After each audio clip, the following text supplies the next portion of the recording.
महाराष्ट्रभरातून आलेले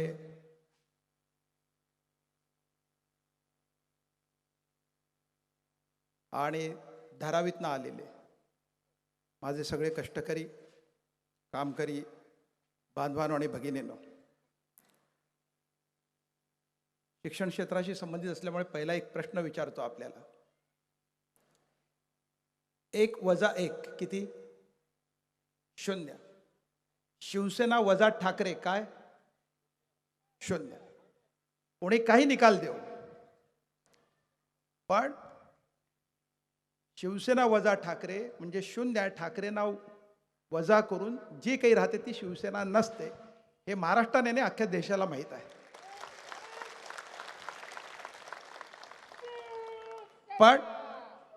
परंतु या सगळ्याच्या विरोधात जे ठामपणे उभे राहिले आणि लोकशाही वाचवण्यासाठी उभे राहिले, संविधानाच्या बाजूने उभे राहिले, आपल्या बाजूने उभे राहिले, म्हणून आजच्या प्रसंगी आपण माननीय उद्धव ठाकरे साहेबांना बोलवलेलं आहे. मी त्यांचं आपल्या सगळ्यांच्या वतीने हार्दिक स्वागत करतो. उद्धवजींच्या सोबत धारावीतून ज्यांनी सतत प्रतिनिधित्व केलं, फुले शाहू आंबेडकरी चळवळीशी ज्यांची नाळ आहे, इथल्या कष्टकरी जनतेशी ज्यांचा संबंध आहे, त्या आदरणीय वर्षाताई गायकवाड,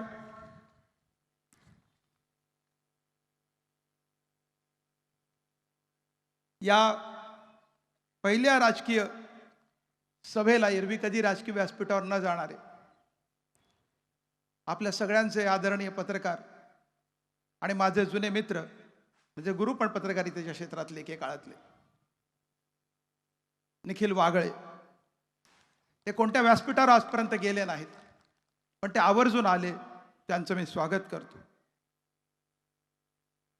या देशाची आर्थिक स्थिती काय आहे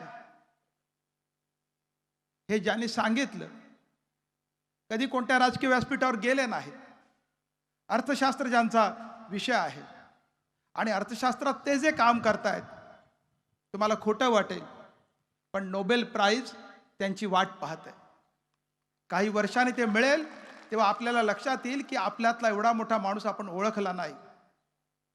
नीरज हातेकर नुसते मंचावर आले नाहीत, काल ते आले, आपला सगळा आर्थिक अजेंडा, राजकीय अजेंडा ड्राफ्ट करताना ते गणेश देवींसोबत बसले होते आणि ते मला म्हणाले, मी पक्षात सामील होण्यासाठी आलेलो आहे.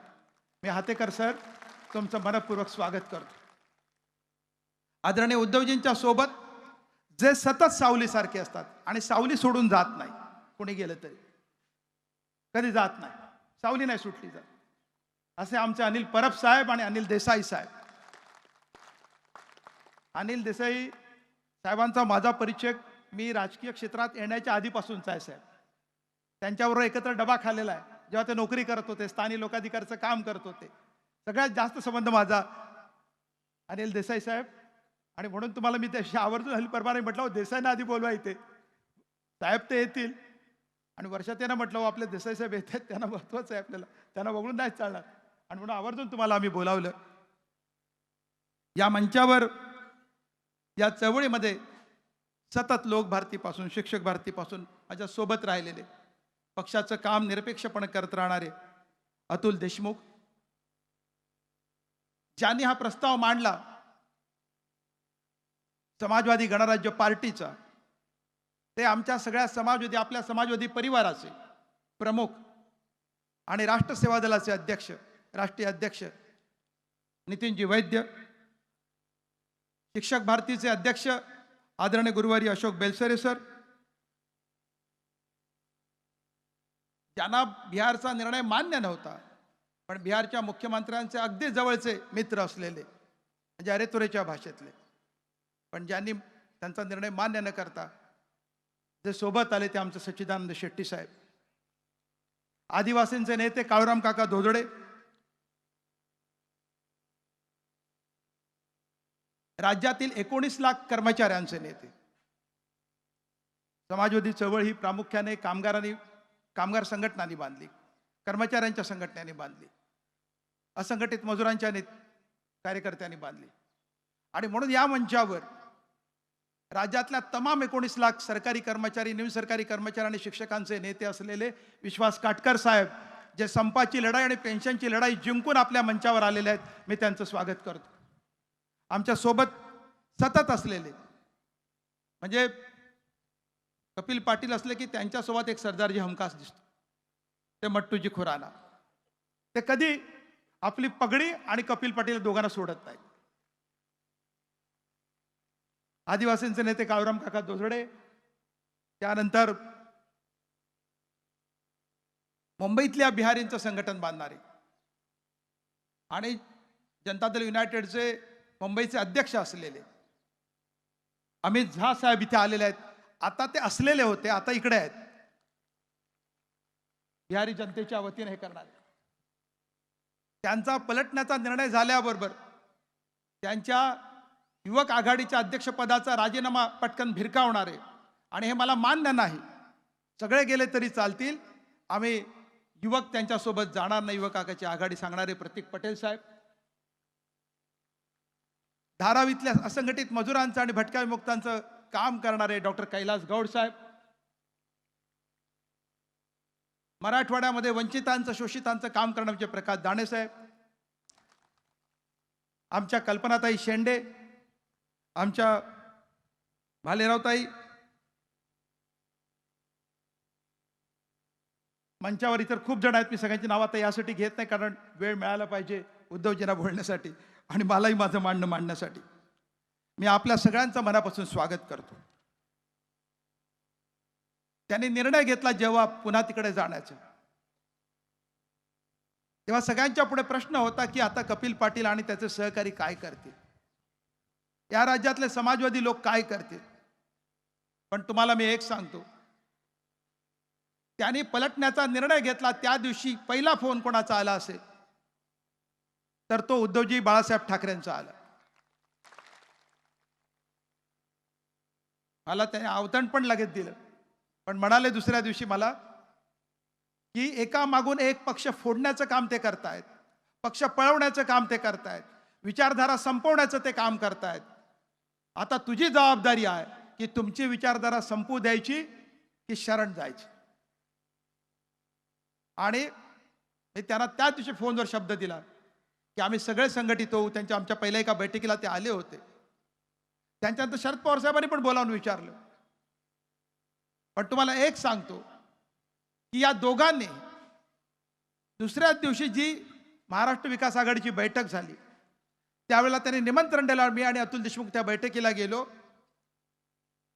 मी त्या बैठकीतल्या नेत्यांना, संजय राऊतांपासून नाना पटोलेंपासून जे जे नेते होते, बाळासाहेब थोरात होते, आणखी एक नेते होते पण ते दुसऱ्या दिवशी तिकडे गेले, नांदेडकर.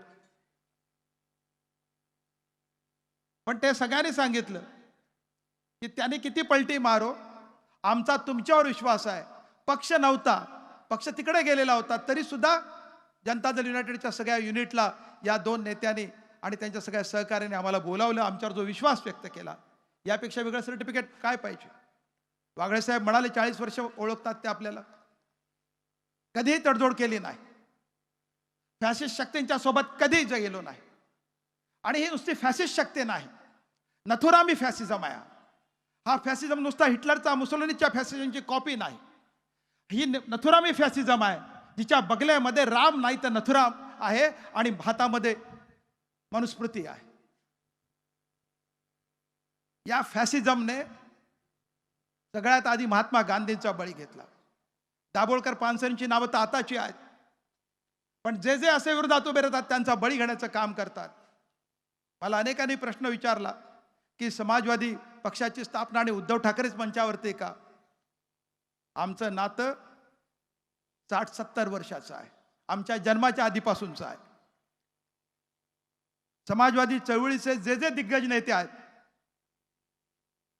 ते साने गुरुजी असतील, SM जोशी असतील, अच्युतराव पटवर्धन असतील, सेनापती बापट असतील, या सगळ्यांच्या सोबत कोण होतं. मी तो फोटो पाल थोडा पाठीमागे, मी लाव फोटो. प्रबोधनकार ठाकरे होते. तेव्हापासूनचं आमचं नातं आहे. आणि खुद्द बाळासाहेबांनी सुद्धा मतभिन्नता झाल्यानंतर सुद्धा हे इथं या कोपऱ्यात माझ्या उजव्या हाताला प्रबोधनकार ठाकरे आहेत, मध्ये साने गुरुजी आहेत, सेनापती बापट आहेत, अच्युतराव पटवर्धन आहेत, आचार्य अत्रे आहेत, सेवा दलाच्या व्यासपीठावरचा फोटो आहे. इतकं जुनं नातं आहे. त्यामुळे आम्हाला अनेकांना आश्चर्य वाटतं की काय. दुसरं गोष्ट सांगतो, महात्मा गांधींना मारण्याचा 7 वेळा प्रयत्न झाला, पण त्यातल्या 2 वेळा ती हत्या उधळून लावण्याचं काम, कटकारस्थान उधळून लावण्याचं काम जर कोणी केलं असेल तर ते प्रबोधनकार ठाकरेंनी केलं. हा इतिहासही आपण सांगितला पाहिजे. गांधीजींना वाचवलं प्रबोधनकार ठाकरेंनी त्यावेळेला. आज लोकशाही वाचवण्यासाठी उद्धव बाळासाहेब ठाकरे आपल्या सोबत आहेत. ही आपली सगळ्यात मोठी गोष्ट आहे आणि म्हणून आम्ही त्यांना हक्काने बोलावलेलं आहे. देशातली स्थिती काय, शेतकरी दिल्लीच्या सरकारच्या विरोधात, केंद्र सरकारच्या विरोधात चालून गेले आहेत.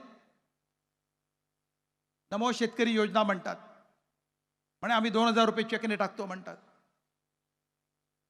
मग त्या शेतकरी जेव्हा MSP मागायला येतो, भाव मागायला येतो, त्यावेळेला त्याच्या रस्त्यावरती एवढे मोठे मोठे खिळे तुम्ही का रचता? त्या किसानांच्या रस्त्यामध्ये खिळे ठोकणारं हे सरकार आहे. मॉब लिंचिंग नावाचा प्रकार त्याआधी आपल्या देशाने पाहिला नव्हता. प्राचीन काळात होता, पण मॉब लिंचिंग पहिल्यांदा पाहिलं आणि ते त्यांच्याबद्दल एक अक्षर बोलत नाही. मणिपूरला एका स्त्रीला, 2 स्त्रियांना नग्न करून धिंड काढण्यात आली. महिनाभर कारवाई झाली नाही. इंटरनेट चालू झाल्यानंतर तो व्हिडिओ बाहेर आला. या देशाचे सन्माननीय प्रधानमंत्री त्याबद्दल बोलले नाही. सर्वप्रथम बोलले महाराष्ट्राचे नेते, कुटुंब प्रमुख उद्धव बाळासाहेब ठाकरे. म्हणून आम्ही त्यांना बोलावलेलं आहे.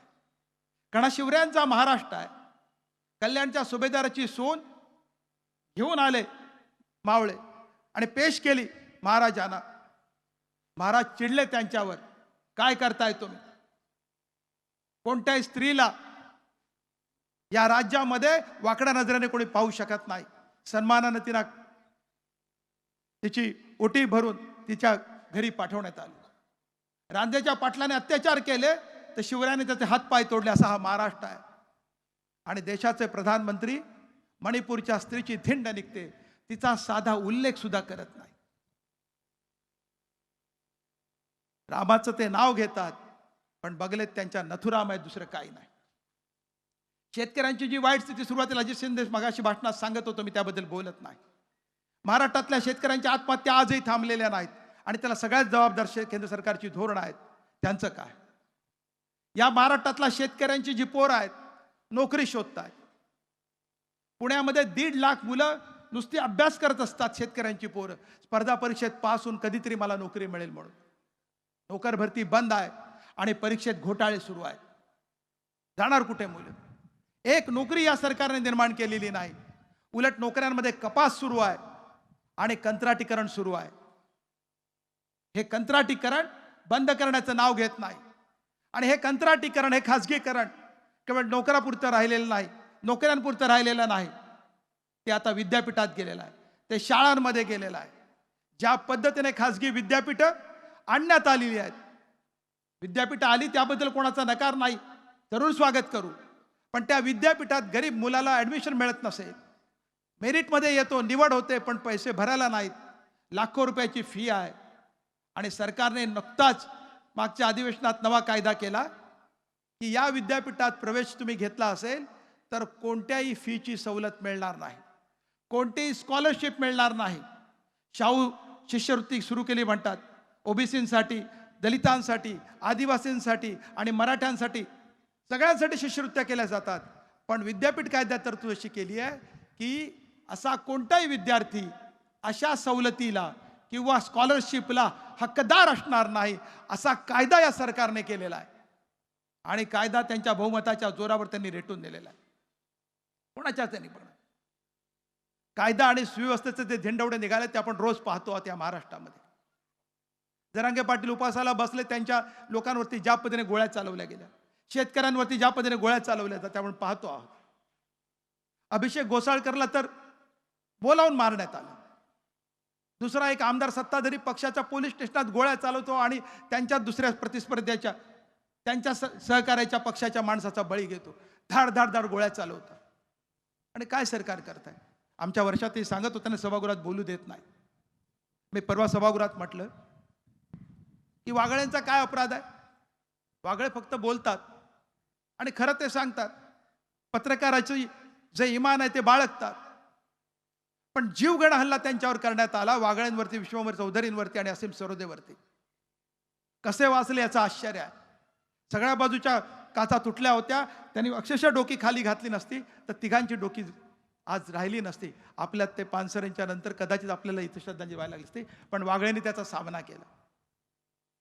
अभिव्यक्तीच्या नावाने, आविष्कार स्वातंत्र्याच्या नावाने या राज्यामध्ये काही शिल्लक राहिलेलं नाही आहे. इतकी दडपशाही, दमनशाही सुरू आहे. दमनशाही नुसती मोदींची नाही, दमनशाही महाराष्ट्रातल्या सरकारची सुरू आहे. आणि हे सरकार म्हणतं आम्ही लोकशाही मानणारे लोक आहोत, अभिव्यक्तीला मानणारे लोक आहोत. तुम्ही सरकारमध्ये बसताना मग टीका ऐकायलाही शिका. सरकारमध्ये बसताना तर मग तुमच्या चुका काय झाल्यात हे पत्रकार सांगतील, लोक सांगतील, तुम्ही त्याचं उत्तर कधी देत नाही. शिक्षणाच्या क्षेत्रामध्ये मी गेले अनेक वर्ष काम करत आलो. आज आपली हालत अशी आहे की डोनेशन झाल्याशिवाय ॲडमिशन मिळत नाही. चांगलं कॉलेज असेल तर द्यायला पैसे नाहीत. जातील कुठे पोरं आणि कोणाकडे बघतील? ज्या पद्धतीने एका मागोमाग एक यांनी कायदे आणलेले आहेत, ते कायदे नुसते कुणाच्या खाजगीकरणाच्या, कंत्राटीकरणाची भरती करणारे नाही आहेत. ते खाजगी या गरिबांच्या सगळ्या अभ्युदयाचे, उत्कर्षाचे रस्ते बंद करणारे आहेत. आपण धारावीत बसलो आहोत. उद्धवजी, आपण मोर्चा काढलात, वर्षात तुम्ही मोर्चात होतात. अनेक धारावीकरांचा विचार आहे की आमचं काय होणार, आम्हाला घर मिळणार का? इथे जो रोजगार करणारा माणूस आहे, कारोबारी माणूस आहे, क्या उसके हाथ में मिलेगा? क्या उसको मिलेगा? कुछ नहीं मिलने वाला. बस 250 या 300 फीट का या 500 फीट का घर मिलेगा, उसके आगे क्या? यहाँ का कारोबार जाएगा कहाँ? चप्पल से लेकर बटन तक, जीन के पैंट से लेकर हर कोई चीज बाजार में जो नहीं मिलती, ऐसा धारावी में नहीं है. हर चीज यह धारावी में बनती है. उस धारावी को आप खत्म करने जा रहे हैं और देंगे क्या? किसी एक व्यक्ति को देंगे? क्या है इसका? हा केवळ धारावीचा प्रश्न नाही. यांनी मुंबई विकायला काढलेली आहे. त्याविषयी अनिल परब साहेब सांगत होते आमच्या सभागृहामध्ये की जे रिझर्व्ह फंड ठेवले होते महापालिकेने, आणि अभिमानाची होती, जगामध्ये कुठेही इतका कोट्यावधीचा 95,000 कोटीचा, बरोबर ना परब साहेब? का 1 लाख कोटीचा झाला? त्याहीपेक्षा जास्त असेल. हा डिपॉझिट किती तुमचे? 9,000. सगळे संपवले, 9,000 कोटी उचलले. म्हणजे फिक्स डिपॉझिट पासून ते धारावीपर्यंत, वाढवण बंदरापासून ते रस्त्यापर्यंत अशी एक जागा शिल्लक ठेवत नाहीत की ते चोरत नाहीत, ते विकत नाहीत. अख्खी मुंबई त्यांनी विकायला काढलेली आहे. या देशाची आर्थिक राजधानी आहे, ती तुम्ही विकायला काढलीत. कोणाच्या जोरावरती आणि कोणाला विकता? मुंबई कष्टकऱ्यांनी उभी केली, कामगारांनी, गिरणी कामगारांनी उभी केली, ती तुम्ही विकायला काढलेली आहे. एका बाजूला सांगता की आम्ही SRची घरं देऊ. एकही SRची योजना गेल्या 5 वर्षात यांच्या चालू नाही, सगळ्या बंद पडलेल्या आहेत. एकाची विकायची, दुसऱ्याला विकायची चालू आहे. गरीब जाएगा का? जाएगा. परिस्थिति ऐसी है कि आज कोई भी गरीब आदमी, कोई भी मध्यम वर्गीय आदमी जो कमाता है, नौकरी करता है, जिसकी आमदनी एक मर्यादित है, वो मुंबई में घर नहीं ले सकता. उसको एक तो झुग्गी झोपड़ी में जाना पड़ता है, चाल में जाना पड़ता है, और अच्छा घर चाहे तो अमरनाथ कर्जत जाना पड़ता है, वसई विरार के आगे पालघर तक जाना पड़ता है, पनवेल से आगे कणबोली के आगे जाना पड़ता है. कौन ले सकता है घर में? तो ये स्थिति है. पूरी मुंबई आपने बेच डाली है और आप कहते हैं कि हमको चुनाव. एक पार्टी को उन्होंने जिंदा नहीं रखा. बुलेट ट्रेन आ रही है, किसके लिए आ रही है भाई? हमारे लिए आ रही है.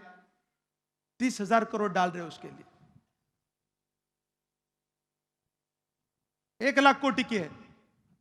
हाँ, उस 1 लाख करोड़ में 30,000 करोड़ महाराष्ट्र का हिस्सा है.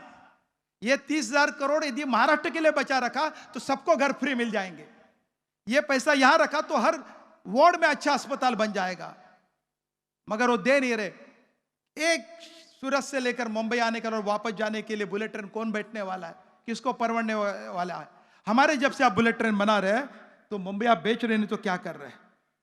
बॉलीवुड भी बेच रहे हैं। अभी वह यूपी में कोई व्यवस्था की है, कहते हैं लोग जाने के लिए तैयार नहीं तो बोलते वहां जाओ। हम कहते वहां जगह देंगे, हम पैसा देंगे, वैसा पिक्चर निकालो। हमारे यहाँ नितिन वैद्य साहब बैठे राष्ट्र सवाल के, पूछो उनसे। इतकी दडपशाही सुरू आहे की आम्ही सांगू ते दाखवा, आम्ही सांगू ते करा, या पद्धतीने या माणसांनी काम चालू केलेलं आहे। सगळी लुटालूट सुरू आहे। पण एक सांगतो, हा सह्याद्री आहे, हा महाराष्ट्र आहे, हा तुमच्या या दडपशाहीला बळी पडणार नाही।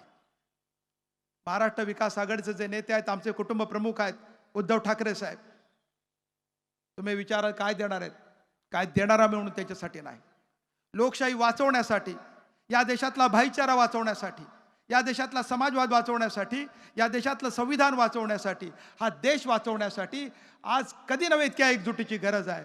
आणि ती एकजूट तुम्ही करत आहात आणि म्हणून एनडीए आला आणि महाविकास आघाडीला आम्ही पाठिंबा देतो। या पक्षाचं नाव समाजवादी गणराज्य पार्टी हे नाव आम्हाला निवडणूक आयोगाने मान्य केलं आहे।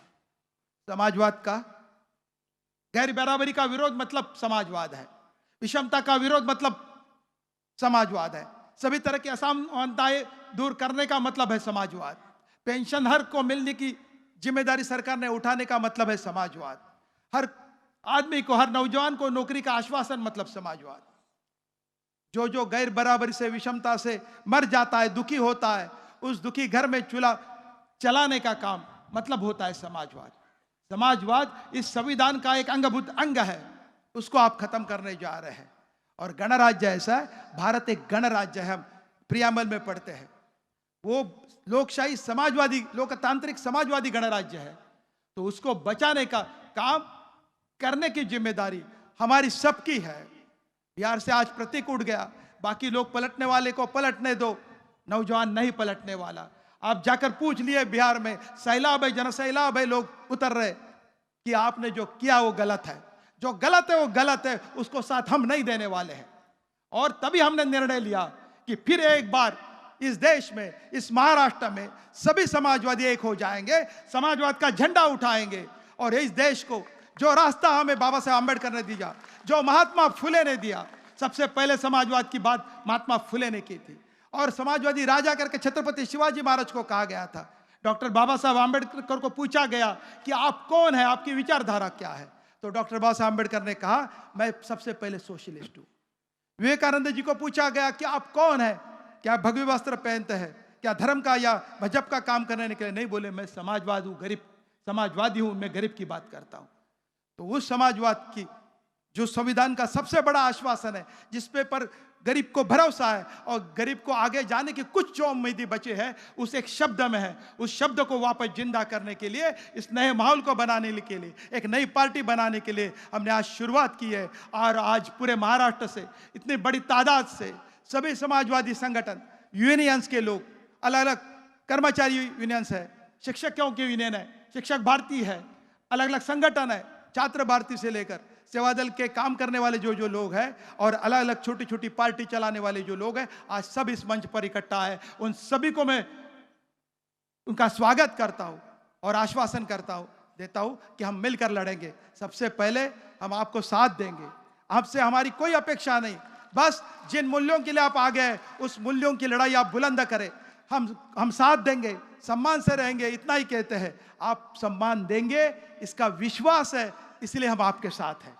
और उस भरोसे के साथ, उस विश्वास के साथ, उस गरीबों की लड़ाई लड़ने के लिए फिर एक बार हम संकल्पित करते हैं और समाजवादी गणराज्य पार्टी को बड़ा कर, और इतना बड़ा करेंगे कि उद्धव जी जो सरकार आप लाने वाले हैं, उस सरकार में हमको भी थोड़ी सी जगह मिल जाएगी। वो तो बोले दे दी। मैं सवाल मंत्री की नहीं कर रहा हूं, मंत्री तो पहले ही हो जाता, मिनिस्टर तो पहले ही हो जाता।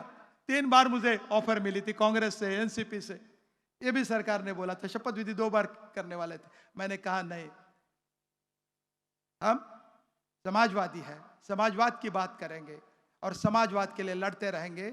उस समाजवाद को फिर से एक बार बुलंद करने के लिए मैं आपको आह्वान करता हूँ और आदरणीय उद्धव जी को बुलाने के पहले आप सबको सलाम करता हूँ, जय हिंद कहता हूँ, जय महाराष्ट्र कहता हूँ और यहाँ ही मेरी बात को विराम देता हूँ। Thank you.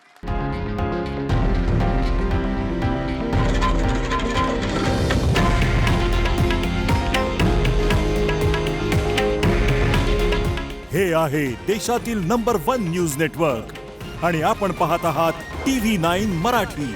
काळजी तुमची, हित महाराष्ट्राचं।